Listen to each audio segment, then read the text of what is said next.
For more on baseball, we'll bring in Ravens Sports Network baseball analyst Amanda Pinero, someone you'll see a lot more on the show next year. Amanda, thanks for being on the show. Casey, thanks for having me. You're quite the baseball analyst. You've done a lot of broadcasting for us. And what are your impressions on the season so far? Pretty good season. Yeah, well, like you said, they're a team. They have a young class. They're 33-10. When you face the competition like they face in the NE10, that's an impressive record to produce. Like you said, they are in hunt to host both conference and regional tournament, which would be a big deal for the Ravens. They do find out tomorrow night. They have a game today and a doubleheader at New Haven tomorrow. So getting those wins is going to be huge. Right now they're standing third in the conference. They are behind both Southern Connecticut and UMass Lowell. But wins tonight should jump them over Lowell.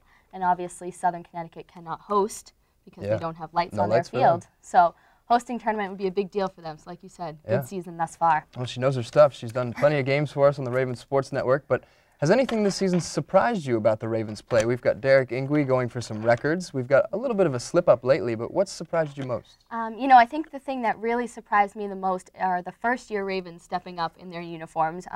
Like we said, 33-10 overall, 17-6 in the NE10. That wouldn't happen with some of these key players that came in this year. First off, transfer Ryan Thompson. He's a sophomore, came in from UConn, wasn't pitching there. Came to Franklin Pierce this season, and he now posts a team best 0.74 ERA. Wow. That's unbelievable. Unbelievable, it really is. He's 9-1, thrown for 73 innings, 96 strikeouts. He's everything you want in a pitcher. He is.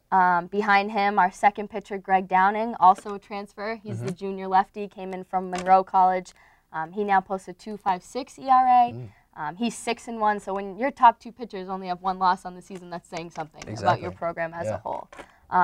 Rounding off that, Dan Hennigan came in from Philadelphia University. He's filling the role of second base this year. Played in all 43 games, started in all of them. He's batting .331. He has a .429 on-base percentage. That's the second best on the team.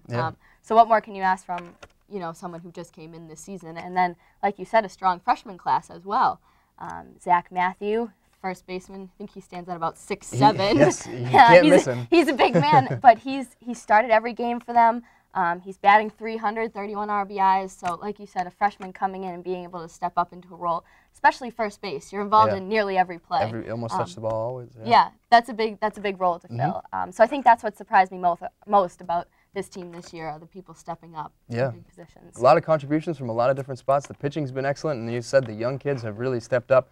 All right, so this team is firing on all cylinders lately. How far can this team go? Last year they were in the Final Four of baseball. How far can they go this year? Well, like you said last year, making it all the way to the national semifinal. Can they get back there this year? Absolutely. I think they have everything that it takes. Had a rough start. They were 14-4 when they came back at the end of March after their Florida trip. Most teams, that's a good start to their season. But for a team that's looking to get back to the College World Series, you don't want to pick up 4 losses that early. But since then, they've only dropped 6 games. That's saying something. That has to be a turnaround point in their season. Absolutely. Obviously, their biggest competition right now is going to be Southern Connecticut. They're one in the region. They started the season 22-0. I mean, you can't get much better than that. But their first loss was here at Pappas Field back on April 2nd. They lost to Franklin Pierce in doubleheader. So when you can beat the best team in the region, that's got to give you some confidence. Obviously, last year, beating them on their home turf for the regional championship that sent them to the College World Series. This team has to know, play confident. You can beat this team. Southern Connecticut, they're now ranked 14th nationally. They're only 1 spot ahead of the Franklin Pierce team. Franklin Pierce, like I said, now 15th. But if they can pick up a few more wins, I think that's really going to help them overall. Well, you heard it here from Ravens Sports baseball analyst Amanda Pinero. She really knows her stuff. You can look forward to seeing her much more next season. Amanda, thanks for joining us. Thanks for having me.